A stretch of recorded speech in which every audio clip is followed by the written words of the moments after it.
Boa noite, meus queridos irmãos. Que a paz do Cristo Jesus esteja com todos nós. Sejam bem-vindos à nossa casa para mais uma noite de estudo, mais uma noite de reflexão, mais uma noite em que aqui estamos irmanados, unidos no propósito único de aprender um pouco mais sobre a doutrina dos Espíritos, sobre o Evangelho do Cristo Jesus. Hoje contamos com a colaboração da nossa querida irmã Ana Veloso, trabalhadora da FEP, que traz para nós o tema Perfeição Moral. Antes do início da nossa atividade, para a nossa harmonização, como exórdio, a lição de número 172 do livro Caminho, Verdade e Vida. Lágrimas. Vinde a mim, todos os que estáis cansados e oprimidos, e eu vos aliviarei. Jesus, em Mateus capítulo 11, versículo 28.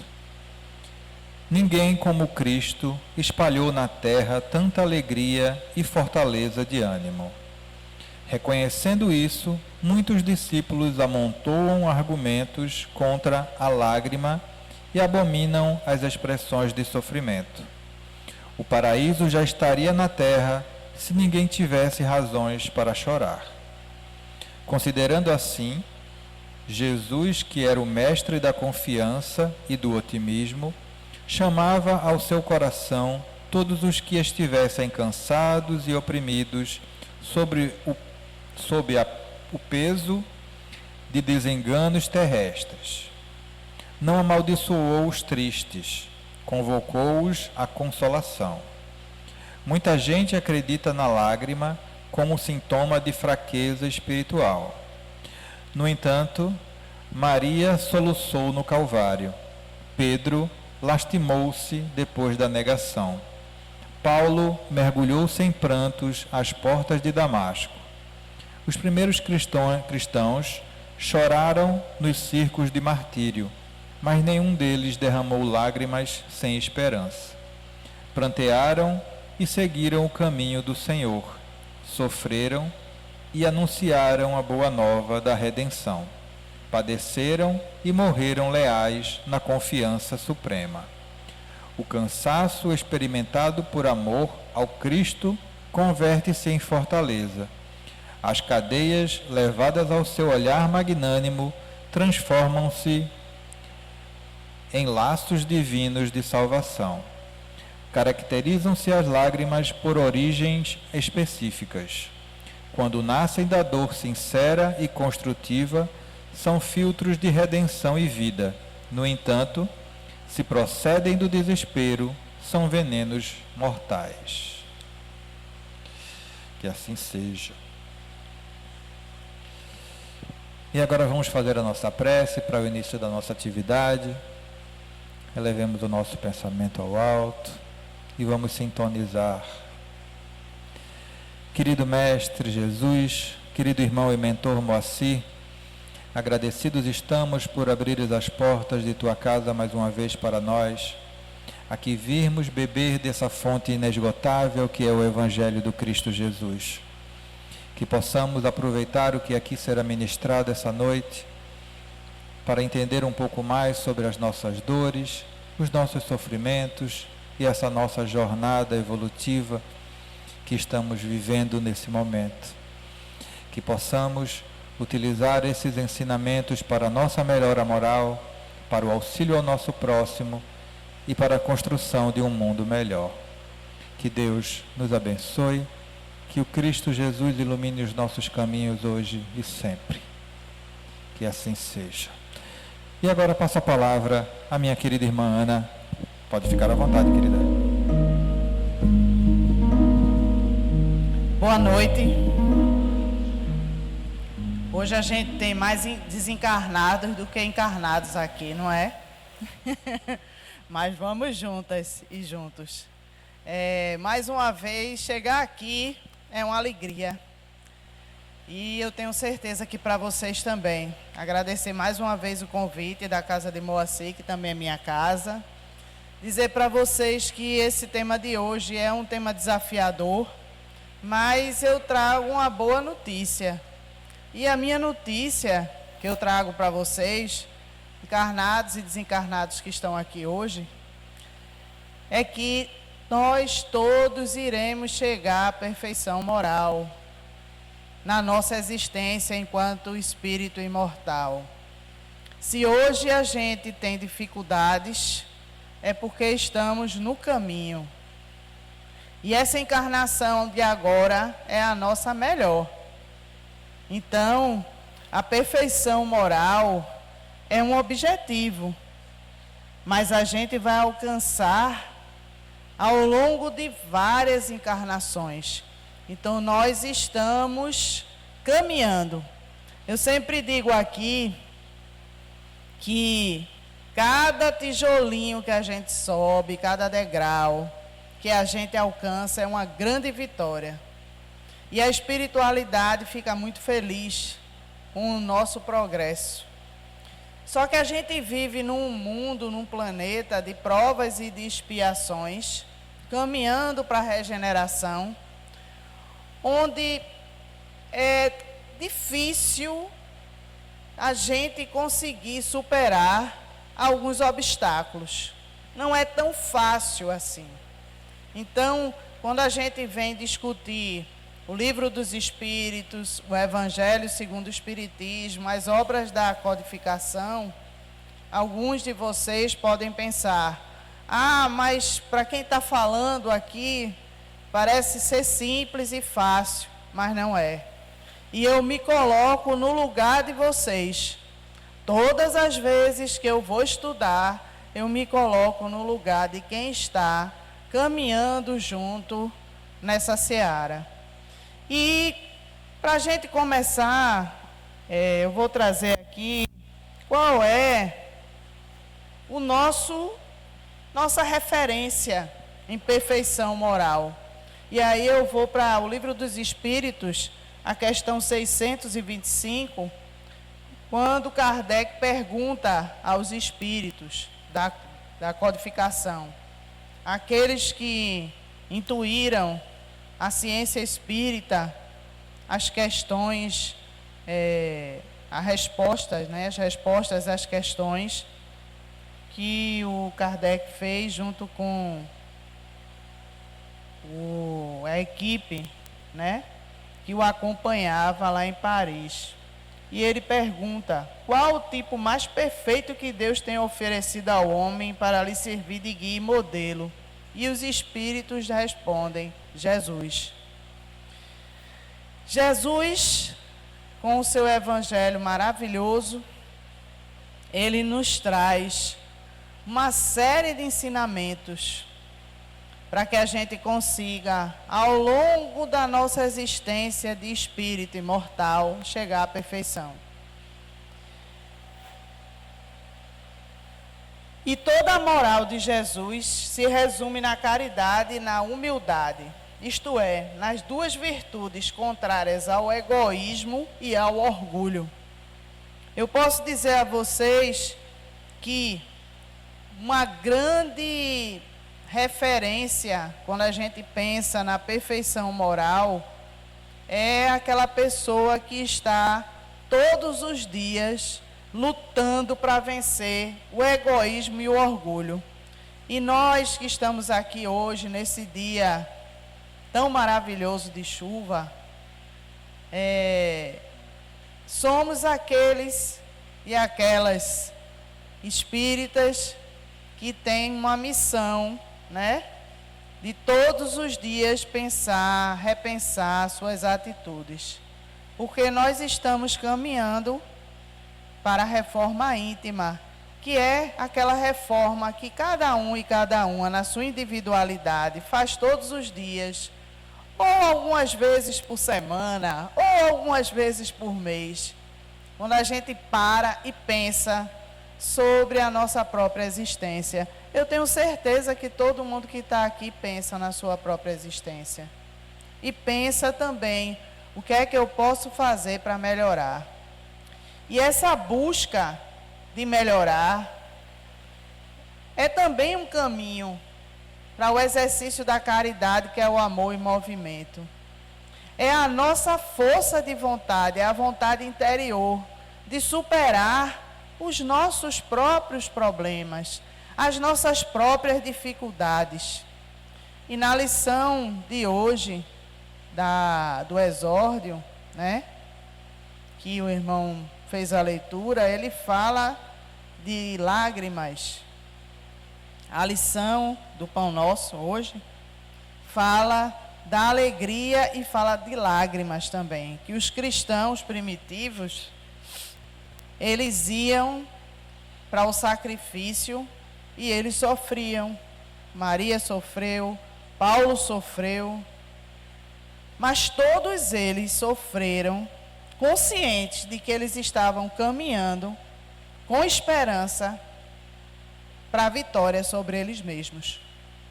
E Paulo, o apóstolo dos gentios, ele foi um homem que viveu na terra, digamos que 2 vidas.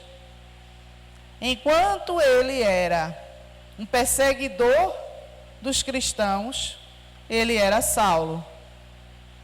E quando ele passou a perceber que tudo aquilo que ele fazia só o entristecia e não trazia para ele nenhum prazer, nenhuma alegria, ele se converteu às portas de Damasco, porque Jesus o chamou e disse: Paulo, por que me persegues?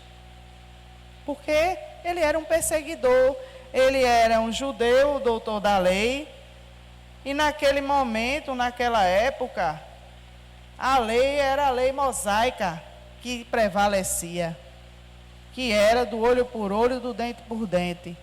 E Jesus veio trazer a boa nova e dizer: amai ao próximo como a ti mesmo, amai a Deus sobre todas as coisas. Jesus veio dizer, com a moral cristã, com seu evangelho: perdoa o teu inimigo, perdoa 70 vezes 7. Mas os judeus, eles não aceitavam, eles queriam que houvesse punição. Mas Jesus conseguiu tocar o coração de Paulo e Saulo, que se converteu e se transformou posteriormente em Paulo. E tem uma parte do livro Paulo Estevão, que eu trouxe aqui, que ele diz assim: Paulo Estevão é um livro que foi psicografado por Chico Xavier e que, sobre o espírito de Emmanuel, que é um dos livros mais belos da literatura espírita. Se vocês puderem, depois, vale a pena a leitura. Muita gente me diz, e no domingo, uma amiga disse: eu fui transformada depois que eu li esse livro. Então é um tipo de lição, de amor e de transformação. E é uma lição também da nossa busca pela perfeição moral. E eu fico perguntando o tempo todo para mim. Quando eu li esse livro, eu já li 2 vezes. E da primeira vez que eu li, eu estava muito triste, porque eu tinha perdido 2 amigas recentemente, quando eu comecei a ler o livro. Eu ficava naquela tristeza, né? Pensando: poxa, minhas amigas se foram. E aí eu comecei a ler o livro e eu me fortaleci muito, porque me consolou também. E ali, gente, eu fiz como os cristãos, eu também derramei lágrimas. Mas eu também tinha esperança de que elas estavam acolhidas pela espiritualidade amiga, que não nos abandona nunca. Nós nunca estamos desamparados, nunca. A assistência é permanente, mesmo quando a gente pensa que não tem jeito, a gente está assistido. Então, Saulo, antes de ser Paulo, ele sofria muitos dilemas morais. E uma das passagens do livro diz o seguinte: a verdade dolorosa é que se encontrava sem paz interior, não obstante a conquista e gozo de todas as prerrogativas e privilégios entre os vultos mais destacados de sua raça. Ele era um judeu doutor da lei, forte e poderoso, mas ele se sentia moralmente devastado, porque ele havia perdido a mulher que ele amava e nada daquilo que ele dispunha o satisfazia por dentro, porque ele ainda naquela época não tinha encontrado o Evangelho de Jesus. E eu fico pensando, quando eu li esse livro e outros, por que Paulo? Por que Saulo? Eu ficava pensando, por quê? Se ele era um perseguidor, se ele levou muitos cristãos à morte, ao sacrifício, ao sofrimento, por que Jesus o escolheu? Aí depois eu fiquei pensando, e por que ele não o escolheria? Se ele nos escolhe todos os dias, se ele nos escolheu quando a gente cometeu, enquanto espírito imortal, em outras existências, também outros atos atrozes. Como eu disse no início, essa é a nossa melhor encarnação. Vocês podem ter certeza. E a gente teve essa oportunidade porque Jesus nos escolheu e Deus nos escolheu.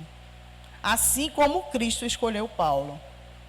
Porque não é aquele perfeito, porque Jesus olhava para todos e via a centelha de luz que tem em nós, em todos nós. E ele não estava acompanhado de seres perfeitos. Todos os apóstolos tinham alguma coisa. Um podia ser rude, o outro poderia ser mentiroso, o outro poderia ter medo e o negar, o outro poderia ter. Porque eles eram, assim como nós, espíritos em evolução. Jesus não quer de nós a perfeição hoje. Ele quer o esforço para dobrar a nós mesmos e seguir o seu caminho. E aí Allan Kardec, no Livro dos Espíritos, ele diz que os espíritos foram criados simples e ignorantes, nós. Deus deixa ao homem a escolha do caminho, tanto pior para ele, se toma o mau caminho, sua peregrinação será mais longa. Se não existissem montanhas, o homem não compreenderia o que pode subir e descer. Se não existissem rochas, não compreenderia que há corpos duros. É preciso que o espírito adquira experiência, e para isso é necessário que conheça o bem e o mal. Eis porque existe a união do espírito e do corpo. Se a gente não tivesse a dádiva da reencarnação, a gente ia ficar estacionado enquanto espírito. A reencarnação é uma dádiva de Deus para que a gente possa, ao longo de existências no corpo, enquanto espírito imortal, depurar, melhorar, evoluir. E aí a gente pergunta, o que é moral? O que significa perfeição? O progresso moral acompanha sempre o progresso intelectual? Como podemos evoluir moralmente? Como podemos caminhar para a perfeição moral? Como eu disse a vocês, é uma caminhada. E nós estamos nela.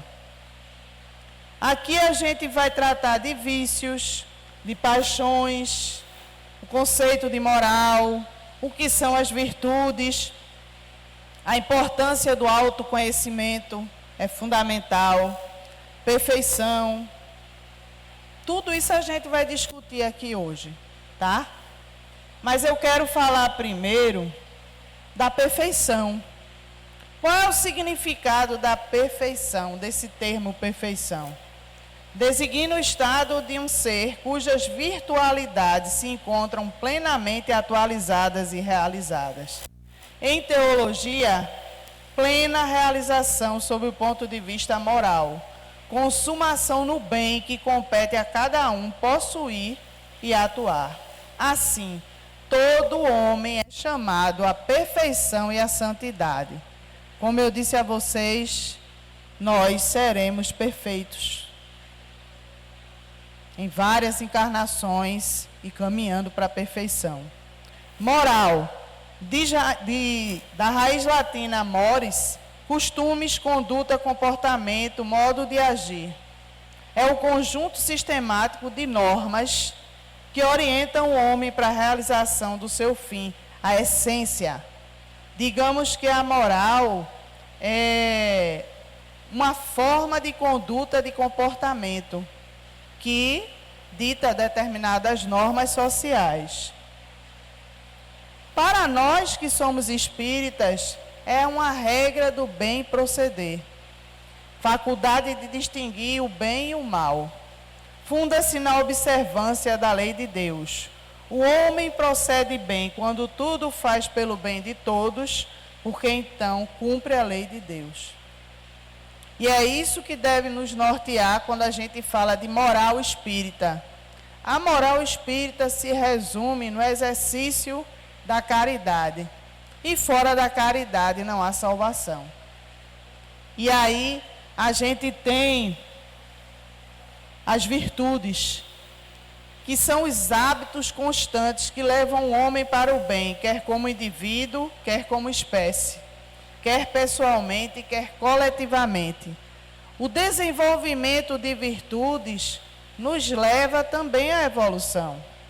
E as virtudes apresentam-se como cardeais, que são adquiridas, prudência, fortaleza, temperança e justiça, e as virtudes que são teológicas, que é a fé, a esperança e a caridade. E aí, Paulo, na carta para os Coríntios, que ele escreveu, porque ele fez várias epístolas, que eram as cartas, quando ele se converteu e se transformou no apóstolo dos gentios, na carta aos Coríntios ele diz o seguinte, que o amor é o dom supremo. O amor, ele é capaz de transcender, inclusive, as nossas imperfeições. E ele convoca aquele povo da cidade de Coríntios, que era uma cidade histórica à época, a se converter ao amor. E que a fé e a esperança são elementos fundamentais dessa conversão ao amor. E que a fé, a esperança e a caridade nos movem para o bem. E aí, gente, os vícios são ações que tendem para o mal. Quando a gente pensa nos vícios, geralmente a gente pensa nos vícios sob o ponto de vista material, né? O cigarro, a bebida, são vícios. Mas existem outros vícios tão difíceis quanto esses. E aí, Kardec vai perguntar na questão 893, qual é a mais meritória de todas as virtudes? Qual é a virtude mais sublime? E aí ele diz que todas as virtudes têm seu mérito. Os espíritos respondem. Todas indicam progresso na senda do bem. Mas há uma virtude que sempre há resistência voluntária ao arrastamento dos maus pendores. Ou seja, quando a gente consegue vencer os vícios, ou quando a gente consegue evitar que o vício se aposse de nós. E eu não tenho nenhuma vergonha de dizer a vocês, porque eu tenho certeza que eu não sou fumante, porque eu venci uma má tendência. Quando eu era jovem, adolescente, Muita gente ao meu redor fumava. Na minha família, no grupo social, na faculdade. E eu disse a mim mesma, eu não vou ser fumante. Minha mãe, antes de eu nascer, ela tinha fumado, né? Porque naquela época era glamouroso fumar.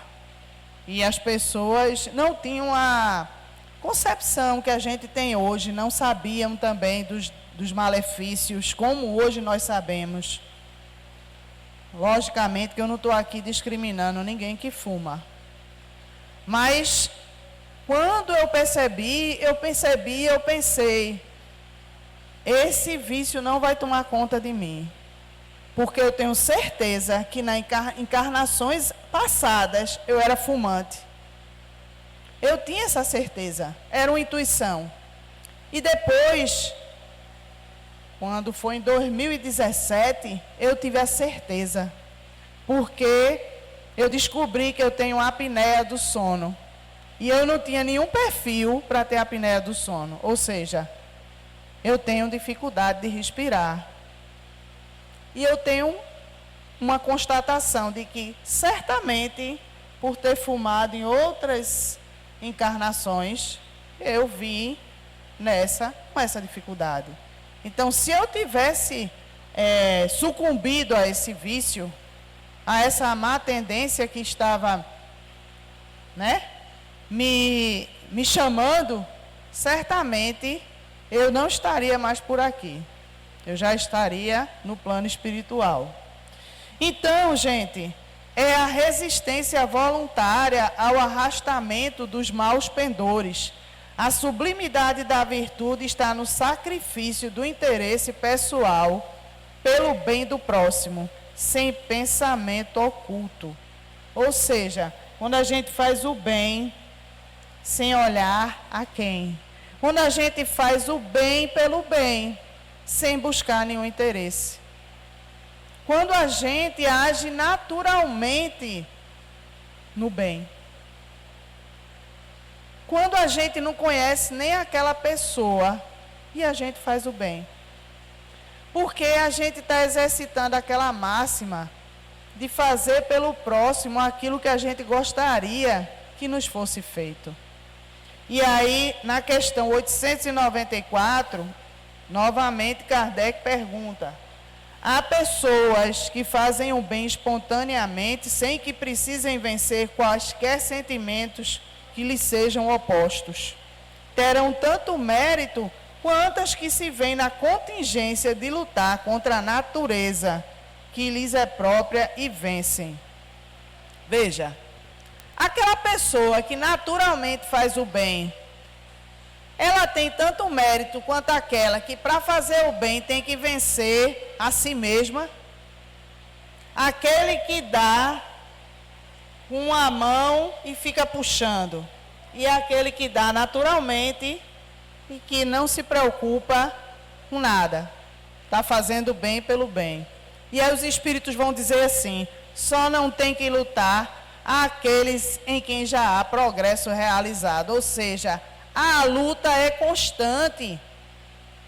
E a luta é com nós mesmos. A gente olha o cisco no olho do vizinho e não olha a nossa trava no nosso olho. Mas a gente luta todos os dias contra nós mesmos. Né? E é por isso que o autoconhecimento é tão importante. Quando a gente faz a reflexão sobre as nossas atitudes e a gente costuma pensar sobre o que nós somos, quem nós somos, o que é que eu estou fazendo aqui, por que que eu fiz desse jeito e não fiz de outro. Eu faço isso às vezes. E a busca do autoconhecimento vai nos trazer uma alegria e uma felicidade de saber que em determinadas situações eu sou potencialmente levado a agir de um jeito, mas eu posso agir de outro. Por quê eu não posso? Tem uma música que vocês já ouviram, que diz assim, eu estava fazendo a leitura daqui, eu sou uma pessoa muito musical. Eu sempre que eu estou fazendo as coisas, eu estou lembrando das músicas. Isso é uma coisa minha. Tem um joguinho, inclusive, que é um jogo de tabuleiro, que é qual é a música, que a gente se reúne para adivinhar as letras das músicas, cantar as músicas e tudo, e eu sou bem boa nisso. E eu estava pensando, quando eu estava fazendo aqui, preparando a palestra, eu pensei, né? Estou lembrando daquela música que diz assim, eu vou pagar a conta do analista para nunca mais ter que saber quem eu sou. Olha o desespero dessa pessoa. Pagar a conta para não saber quem é. E o nosso caso é o contrário. Quanto mais a gente se conhece, mais a gente pode evoluir. Porque a gente pode vencer os maus pendores. Vencer aquelas atitudes de egoísmo, de orgulho que a gente tem.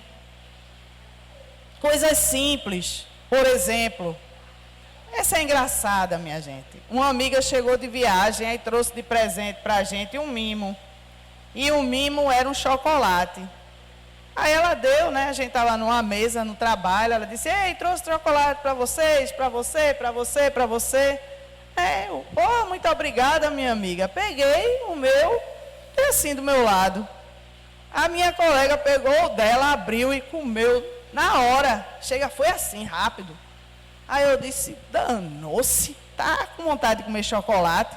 Aí ela disse, não, Ana, eu comi aqui, porque se eu chegar em casa, os meninos não deixam eu comer, eles comem chocolate todinho e eu não como nada.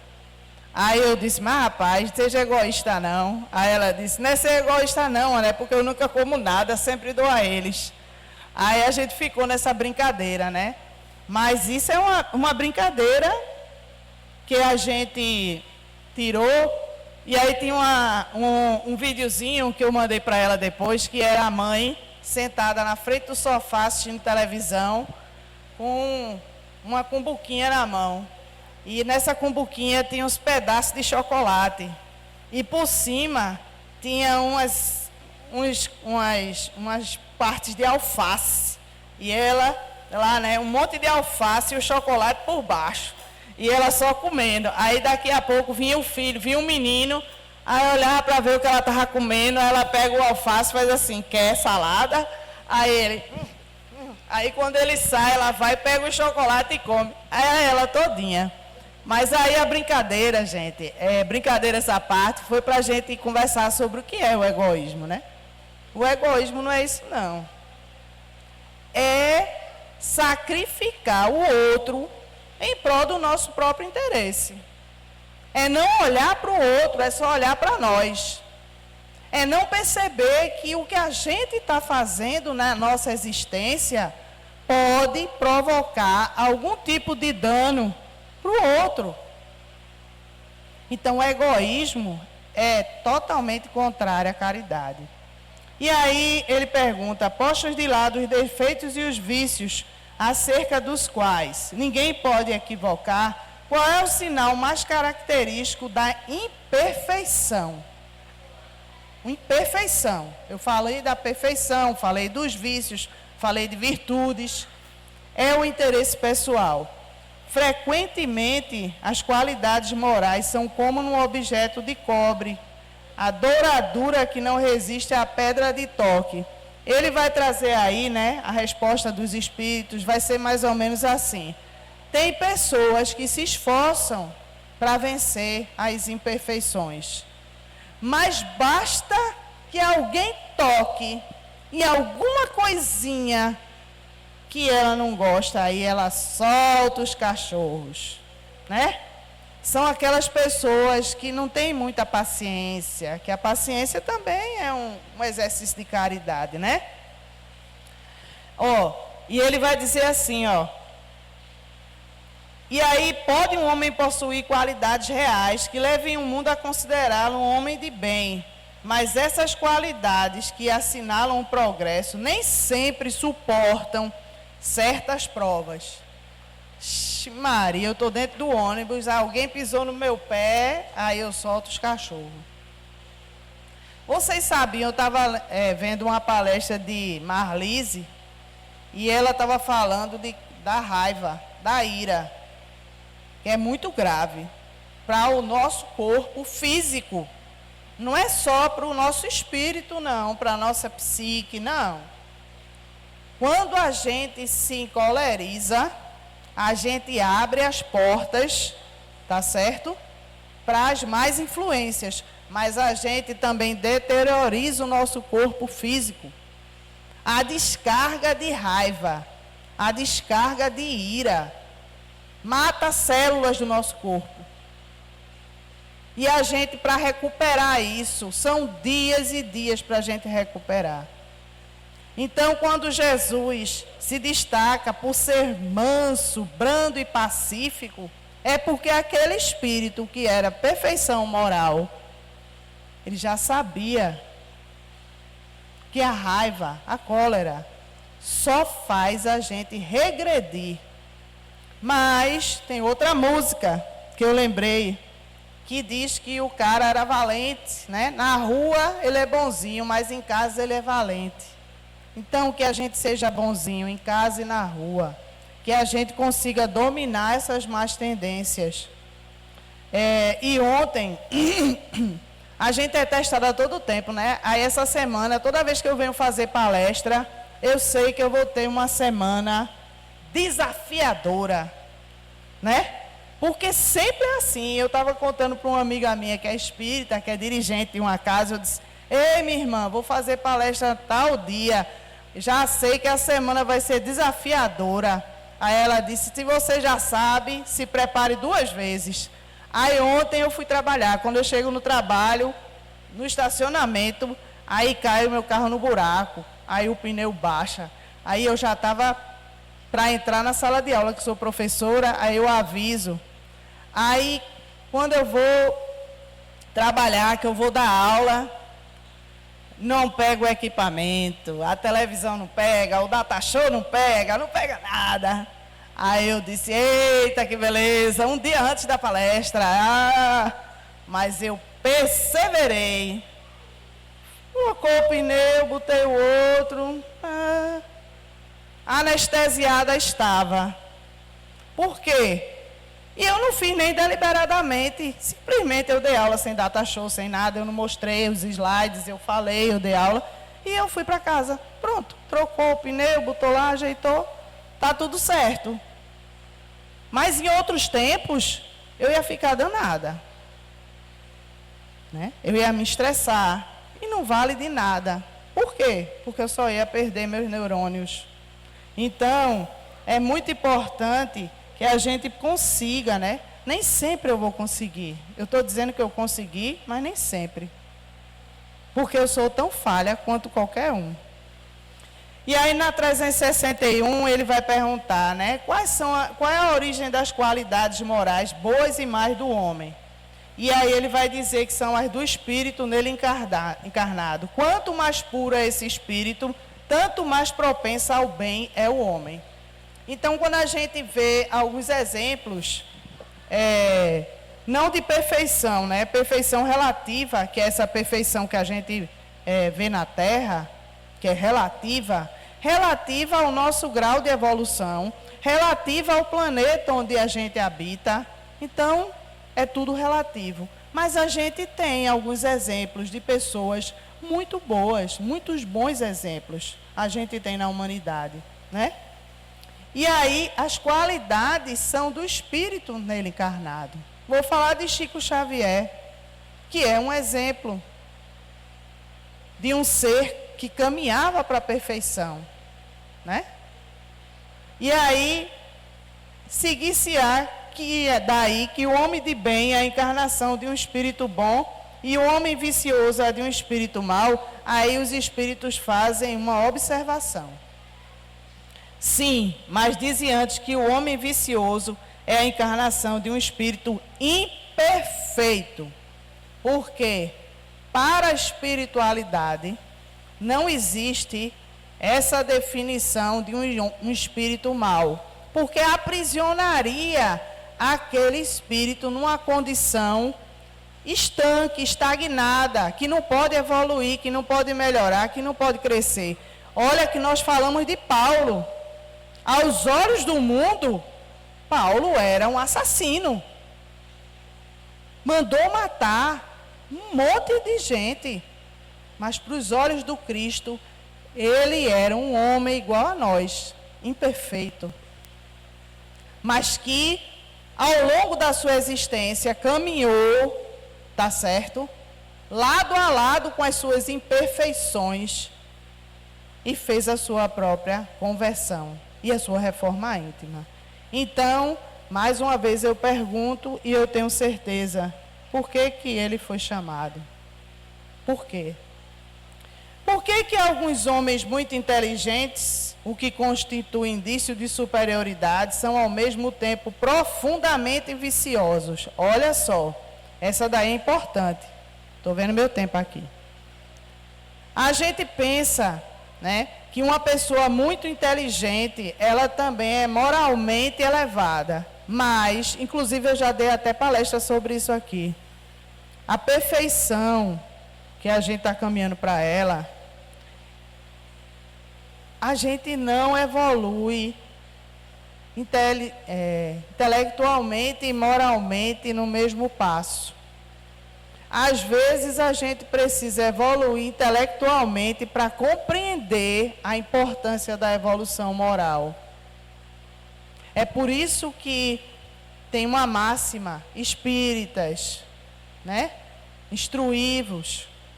Porque o conhecimento também fortalece a nossa moralidade. Porque a partir do momento que eu desenvolvo a minha intelectualidade, eu sou capaz de compreender o bem e diferenciar o bem do mal.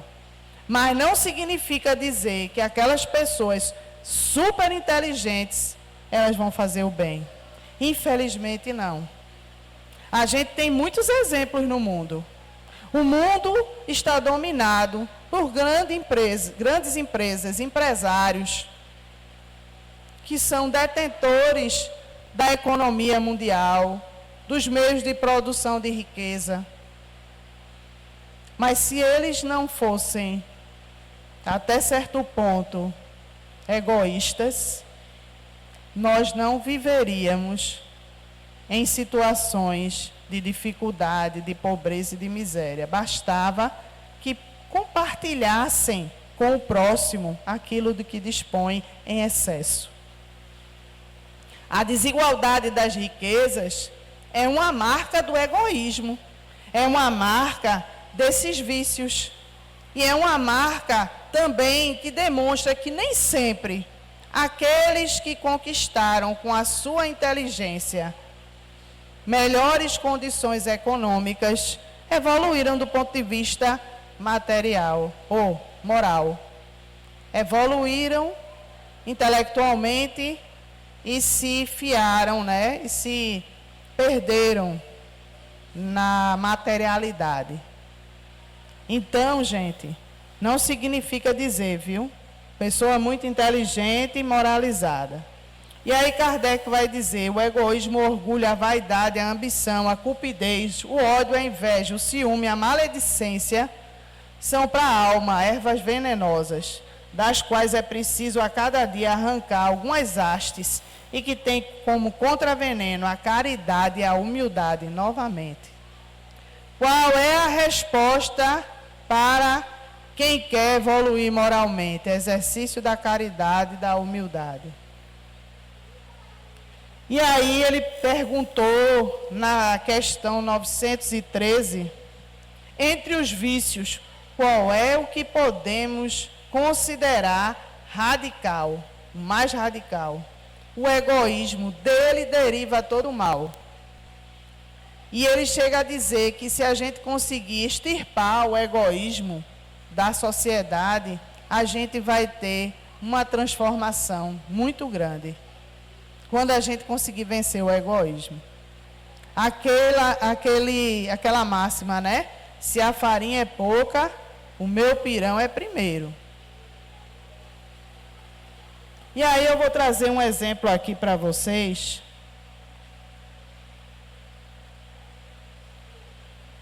Da evolução moral. Que é o exemplo do desapego dos bens materiais. que é o exemplo da senhorinha lá no gasofilácio, que era a lição no Evangelho, é o óbolo da viúva. Eu trouxe um papelzinho com o capítulo onde tem o óbolo da viúva, mas eu esqueci, porque eu saí correndo para entrar aqui por causa da chuva, acabei esquecendo.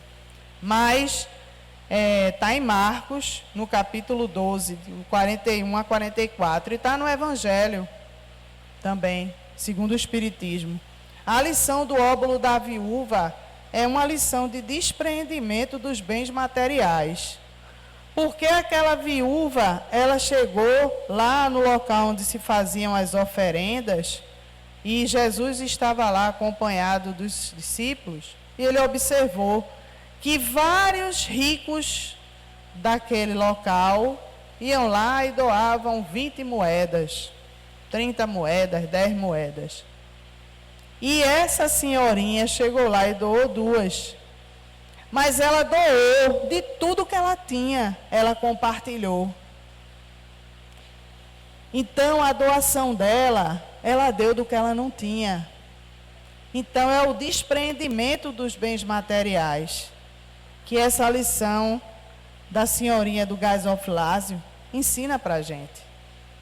É o despreendimento de quem, quando vai, o pessoal da campanha do quilo que bate na porta da pessoa, quantas histórias eu já não ouvi de gente que bate na porta, uma casa enorme, uma mansão, e aí a pessoa faz, não tenho nada não, mas bate na porta de uma casinha super humilde, e a pessoa chega e diz assim, meu irmão, eu só tenho metade de um pacote de macarrão, porque a outra eu comi, mas eu estou lhe dando.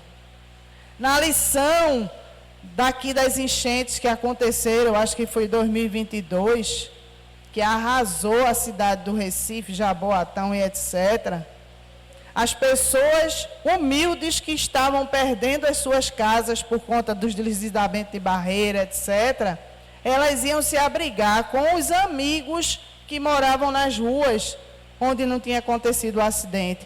E as pessoas dividiam o que pouco que elas tinham, inclusive o teto e a cama.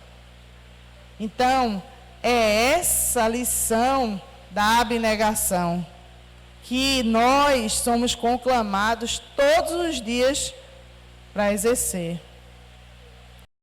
E aí, gente, vem uma pergunta, que essa pergunta eu estou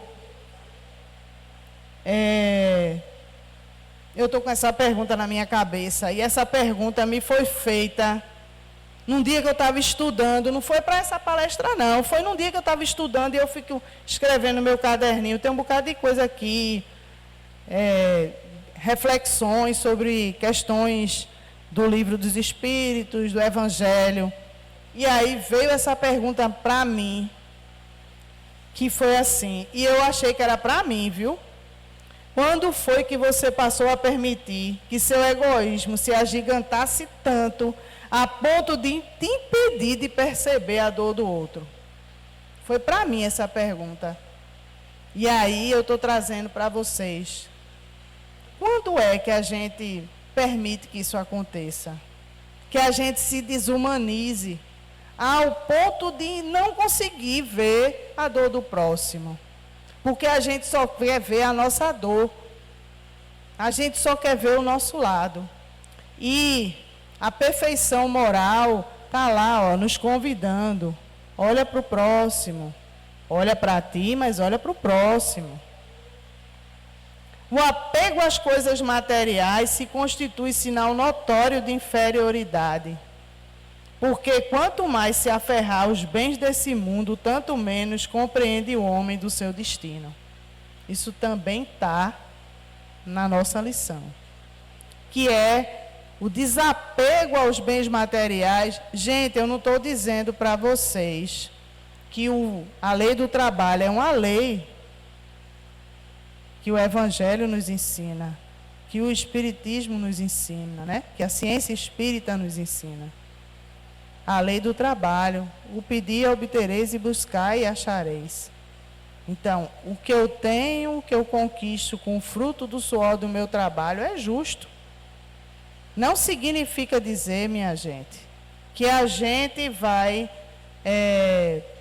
de alguma maneira, se penitenciar em não adquirir os bens materiais com o fruto do nosso trabalho. Mas também não significa dizer que a gente só vai querer acumular riquezas, enquanto as outras pessoas que precisam do básico não têm nada. E que a gente não vai se sensibilizar diante da dor do outro para compartilhar. E aí tem aqui Pascal, que é um dos espíritos que também foram evocados e que passou algumas mensagens para a Sociedade Espírita Parisiense. Ele diz que o homem só tem plena propriedade daquilo que lhe é dado para levar desse mundo. Do que ele encontra ao chegar e deixa ao partir, goza ele enquanto aqui permanece. Forçado, porém, que é abandonar tudo isso, não tem das suas riquezas a posse real, mas simplesmente o usufruto, que é então o que ele possui. Nada do que é de uso do corpo, tudo que é de uso da alma. Então, quando a gente é convocado a se instruir, a espiritualidade está dizendo assim: estude, se instrua, para você poder evoluir intelectualmente e moralmente. Então, nada que a gente tem aqui é nosso. Tudo nos é emprestado. Tudo. E a gente não leva nada. Só o amor que a gente pregou, o amor que a gente viveu. E o que a gente aprendeu. Porque quando a gente vai para o outro lado da vida, quando a gente vai para o mundo espiritual, a gente leva os aprendizados da vida material, as lições. E elas ficam com o nosso espírito. Até porque em outras encarnações a gente não vai retroagir. A gente sempre caminha para a evolução. E aí, como é, para encerrar, como é que a gente pode evoluir moralmente? Conhece-te a ti mesmo. Essa é a pergunta 919. Qual o meio prático mais eficaz que tem o homem de se melhorar nessa vida e resistir à atração do mal? E aí um sábio, que é um filósofo da antiguidade, os espíritos dizem: conhece-te a ti mesmo. Então, o conhecimento de si é a chave do progresso individual. Como eu já disse a vocês, quanto mais a gente se conhece e a gente pratica a reforma íntima, mais a gente pode progredir moralmente. E aí, todo homem que deseja a felicidade deve buscar a perfeição moral. E aí, quando eu estava estudando isso, eu estava lembrando de Jesus, que ele era alegre. Jesus era alegre. Por quê? Porque ele trazia em si, a perfeição moral. E aí, é com o desenvolvimento moral que a felicidade vai se estabelecendo no interior da alma humana. Quanto mais avançamos na conquista dos valores morais, mais feliz a gente vai se tornando. Muitos espíritos, em suas mensagens, enfatizam a importância da caridade. E aí, gente, pensar na caridade com o próximo, mas na caridade com nós mesmos. A caridade de olhar para dentro, de se autoavaliar e buscar se melhorar é também essencial. Esse é o preceito de amar a si mesmo, para também amar o próximo. Então, quando a gente fala da caridade, a gente tem que fazer a caridade com nós mesmos. A gente tem que fazer a reforma íntima, mas a gente tem que se compreender como um espírito em evolução. E não ficar acorrentado a culpas, remorsos. E aí, se a criatura fosse dado ser tão perfeita quanto o Criador, tornar-se igual a este, o que é inadmissível. Aquelas palavras de Jesus, portanto, devem entender-se no sentido da perfeição relativa, de que a humanidade é suscetível e que mais a aproxima da divindade. Em que consiste essa perfeição? Jesus o diz: em amar nossos inimigos, em fazermos o bem aos que nos odeiam, em orarmos pelos que nos perseguem. Humildade, caridade, perdão das ofensas. Valores morais que a gente deve lutar para conquistar. Respeito pelo próximo, humildade, cooperação, caridade, paciência, benevolência e perdão das ofensas. Então, são valores morais que a gente precisa adquirir. Comecemos hoje. E aí, para a gente caminhar, né, para o final, já estamos, né, irmão? Quais são os pontos principais da transformação moral que vai marcar a humanidade terrestre segundo o Espiritismo? A fraternidade deve ser a pedra angular da nova ordem social. Na Gênesis, capítulo 18, item 17. Então, é a fraternidade que vai marcar essa transformação moral da humanidade. Não vai dar tempo de eu falar, mas eu queria deixar para vocês, tá certo? Uma recomendação da leitura do texto O Homem de Bem, que também está no Evangelho segundo o Espiritismo, que é aquele que valoriza os bens espirituais acima dos bens materiais. Então, gente, para fechar, a perfeição moral é uma jornada de aprendizado, esforço, caridade e amor desinteressado, que se aprimora ao longo de várias existências aqui, ó. Todo mundo aqui vai ser anjo no futuro, com paciência e com perseverança. Então, todos os dias, a gente luta para se autoconhecer, para evoluir, para fazer a reforma íntima, para se aprimorar enquanto espírito imortal. Muito obrigada, que fiquem na paz e sigam para suas residências em segurança. Gratidão.